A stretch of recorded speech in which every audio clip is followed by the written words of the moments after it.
Halo guys, welcome back to my channel. Jadi, seperti biasa gitu ya, memberikan review pertandingan Portugal melawan Maroko sama Prancis melawan Inggris. Tapi sebelumnya ya gue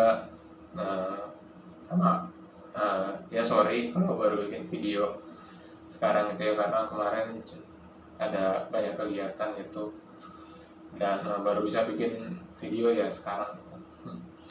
Jadi pasti sudah pada tahu gitu ya hasilnya, Maroko melawan Portugal, yang menang siapa dan yang gugur siapa, dan Prancis melawan Inggris yang ya sudah pada tahu lah hasil dan yang lolos siapa, yang gugur siapa. Ya pasti yang gue bakal bahas Portugal melawan Maroko dulu hari Sabtu jam 10 malam gitu ya. Terus kan dilanjutin jam 2 yaitu Inggris melawan Prancis. Jadi di Maroko menurunkan line up-nya 4-3-3. Sama Portugal juga sama, menurunkan formasi 4-3-3 di atas kertas gitu. Ya. 4-3-3. Jadi bek kanan ada Hakimi, bek kiri ada si Awah namanya di Maroko. Terus dua center back atau dua back kokoh, ada yang mix sama si Sais namanya. Terus dua penyerang tengah, dua pemain tengah itu ada si Ounahi, DM-nya Amrabat sama Samalah. Ya yang paling kita kenal pasti Ziyech ya, Hakim Ziyech. En-Nesyri juga cukup terkenal gitu, pernah main di Liga Spanyol. Dan terakhir S. Buffon. Portugal juga sama, menerapkan 4-3-3 dengan formasi yang sama melawan Swiss gitu ya. Bek kanan ada Dalot, terus Rafael Guerreiro, Ruben Dias sama Pepe tetap menjadi center back. Terus DM-nya Ruben Neves. Pemain tengah yang berada di kanan itu ada Bernardo Silva, terus Otavio. Sayap kiri Joao Felix, Goncalo Ramos yang cukup bersinar gitu ya waktu melawan Swiss gitu. Dan di kiri ada Bruno Fernandes, ya kurang lebih sama gitu ya, yang melawan Swiss kemarin, melawan Swiss yang waktu itu yang dibantai itu 6-1. Gue yakin sih di atas kertas pemain yang kita kenal Portugal semua gitu. Pemain kayak Bernardo Silva lah, Bruno Fernandes, Pepe pun yang udah tua tetap masih main gitu. Tapi gue melihat bahwa Portugal itu nggak terlalu bermain bagus gitu. Maksudnya dia beberapa dapetin kesempatan tapi tetap gagal aja gitu. Dan menurut gue juga Maroko juga cukup efektif gitu, dari sisi defense-nya cukup kokoh gitu. Defense di sininya cukup kokoh gitu dari Maroko itu sendiri. Dan di menit 42 gitu ya, menjelang udah mau berakhir babak pertama, si En-Nesyri ini golin gitu, karena misalnya kiper. Nah, karena kan di sini kiper, terus bola di sini, pasti kan otomatis kan kalau lu nyerang kan lu pasti maju gitu. Semua pemain itu kan maju gitu. Ini pasti wingbacknya pasti melebar, dan misalnya dari sisi sini itu beri umpan ke En-Nesyri, tapi kipernya itu udah maju duluan gitu loh. kipernya udah maju duluan, udah out of possession, jadi akhirnya disundul gitu ya, akhirnya gol gitu karena kipernya tuh udah keluar duluan gitu. Dan menurut gue itu salah Diego Costa sendiri atau kiper Portugal sendiri, kenapa lu keluar dulu gitu. Sama kan seperti kejadian Belanda melawan Senegal yang golnya Cody Gakpo, dari umpannya Frenkie de Jong, terus masuk si Gakpo, ini kipernya udah keluar duluan, jadi nggak otomatis kan nggak bisa nangkep gitu, maksudnya kayak tangkepannya tuh nggak nyampe gitu karena lu tuh udah keluar duluan, lu udah possession duluan. Jadi harusnya tuh lu, menurut gua lu harusnya ketika disundul lu tetap dalam posisi lu, siapa tahu lu dapet gitu, meskipun mungkin kecil peluangnya buat nggak gol gitu, tapi seenggaknya ada chance gitu, ada kesempatan buat lu bisa tangkep gitu. Ya berakhir dengan babak pertama berakhir dengan skor 1-0 gitu. Terus babak kedua masuk lah gitu. Kan Portugal lebih, ya pasti kan Portugal mau ngotot gitu ya, mau ngotot kayak mau nyerang terus, mau nyerang semuanya, mau nyerang gitu.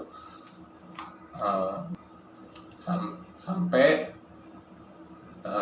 Cristiano Ronaldo, legenda Portugal, CR7 dimasukin gitu. Terus Rafael Leao, Vitinha, Cancelo, Ricardo Horta gitu. Tapi kalau kita melihat gitu ya, mereka yang masuk menjadi pengganti itu kurang memberikan impact gitu yang luar biasa gitu loh, yang benar-benar lu bisa bikin impact dalam tim lu gitu ya.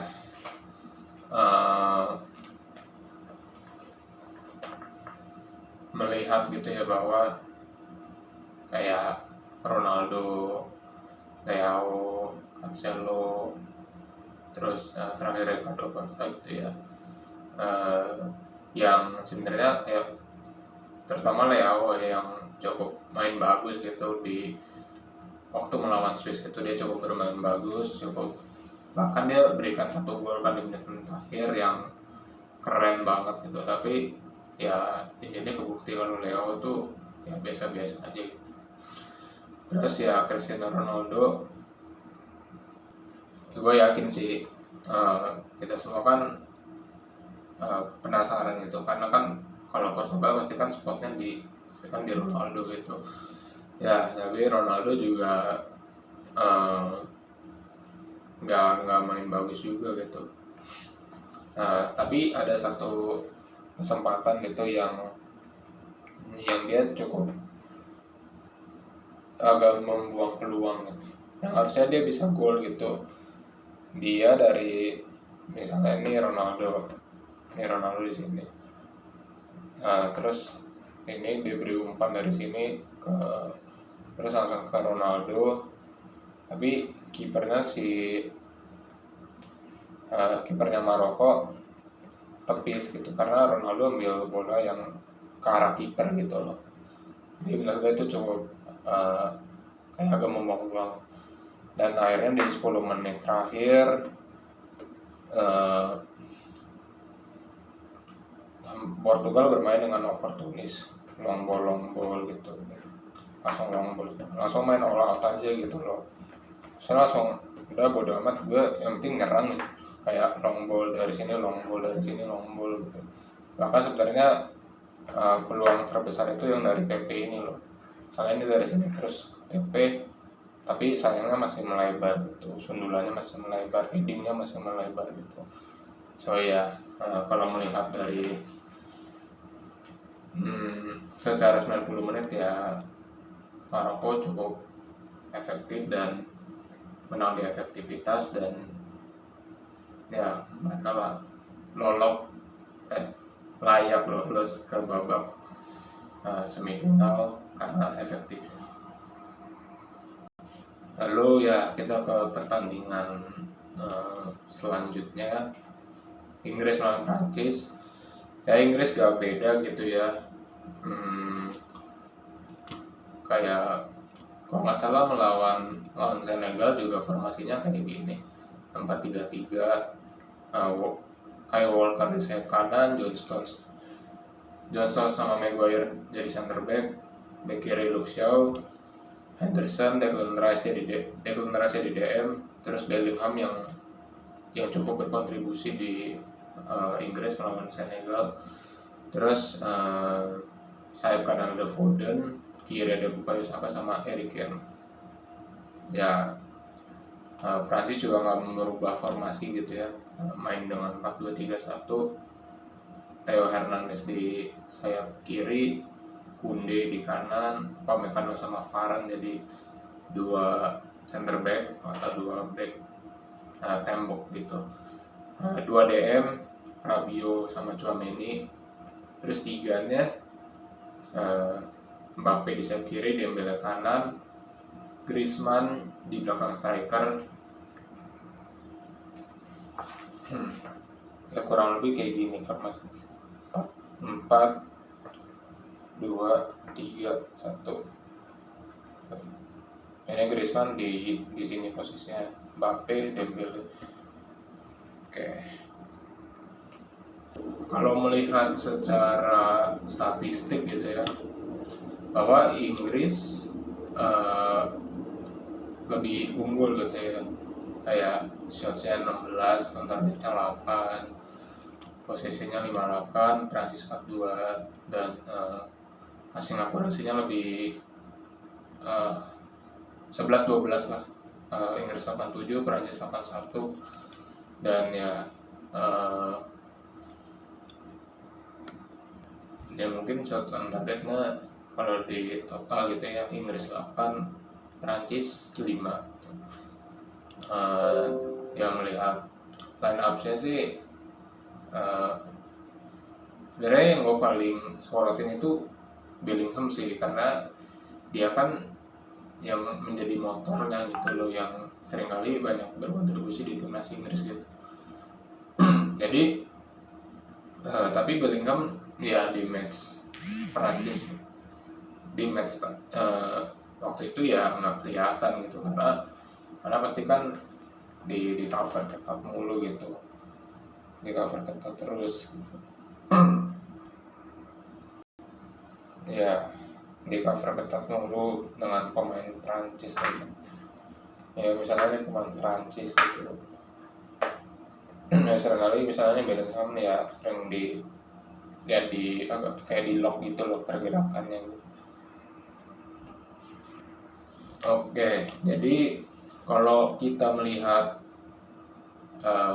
golnya ya yang Tchouaméni itu, mungkin bagi kita kan keren gitu ya, golnya Tchouaméni, dan gua akui ya long shotnya cukup bagus gitu, tapi seharusnya kalau kiper mungkin kayak Neuer, kayak Buffon atau yang lain-lainnya pasti dapat gitu, bahkan mungkin bukan sekelas mereka, tapi kayak Ramsdale atau siapa gitulah gitu, itu mungkin bisa dapat gitu, karena itu kan long shot gitu, long shot dari jarak berapa meter gitu ya, tapi lu masih bisa kebobolan gitu loh, padahal jaraknya tuh jauh banget, mungkin dari sini kali, dari sini, terus gol harusnya bisa dapat gitu loh, kalau mungkin kipernya mungkin bukan Pickford gitu, tapi mungkin Ramsdale atau siapa gitu, dan akhirnya ya dan ya sebenarnya lu nggak perlu kiper yang dengan berpostur tinggi buat menangkap bola kayak gitu, karena itu jaraknya tuh jauh banget gitu loh, harusnya kalau kiper bagus atau kiper top gitu pasti kan dapat gitu, mungkin bisa dapat gitu. Jadi masuk ya golnya Tchouaméni di menit 17 dan berakhir kan pas dengan skor 1-0 ya buat Prancis gitu. masuk babak kedua, pasti Inggris mulai untuk ngegas gitu. Bahkan sebenarnya pas kebobolan satu kan lu kan pasti mau ini kan, lu pasti mau nyerang terus gitu, nggak mungkin lu nggak mau nyerang terus, lu nggak mau kasih kendor lah gitu. Masuk ke babak kedua Inggris tetap gedor terus pertahanan Prancis gitu. Inggris tetap kayak mau ngegas dan akhirnya dapat penalti Harry Kane di menit 54 dan berhasil dan akhirnya ya ya udah dari situ yang gue bingung kenapa lu tetap lu itu nggak main kayak tadi gitu, tapi lu berubah gitu mainnya gitu, mungkin kayak lebih ke hati-hati atau gimana gitu. Akhirnya lu tahu sendiri, lu itu nggak boleh ya, lu itu nggak boleh cuma nge-cover ya Mbappe sama Dembele doang. Mereka pun juga nggak terlalu bermain yang bagus-bagus banget. Lu perhatiin kan Giroud kan posturnya kan cukup tinggi kan, hmm, pasti kan lu bermain dengan long ball gitu, misalnya bola ya lu pasti kan bermain dengan long ball dan akhirnya Giroud dapet gol gitu, satu gitu. Nah disitulah Giroud golin di menit 78 dan anyway ya congrats buat Giroud, kalau nggak salah dia pencetak gol terbanyak Perancis gitu, atau menyamakan dengan Thierry Henry atau si Thierry Henry itu. Jadi ya mas Inggris dapat kesempatan lagi buat buat penalti, tapi dengan eksekutor yang sama atau dengan penendang yang sama, tapi gagal juga. Gagalnya bukan karena ditepis atau ditangkap gitu ya, tapi ketinggian melambung gitu. Iya, jadi kenapa? Tapi yang gue bingung dengan pelatih Inggris atau si Southgate itu, kenapa lu baru memainkan kayak Grealish itu di menit 90-an atau berapa gitu. Padahal lu kan mau main all out dong, lu kan udah lu gagal penalti, masih ada waktu kok, maksudnya di kalau nggak salah 6 menit gitu plus injury time gitu atau berapa lah gitu. Ya lu harusnya lu masukin tipe pemain yang penyerang gitu.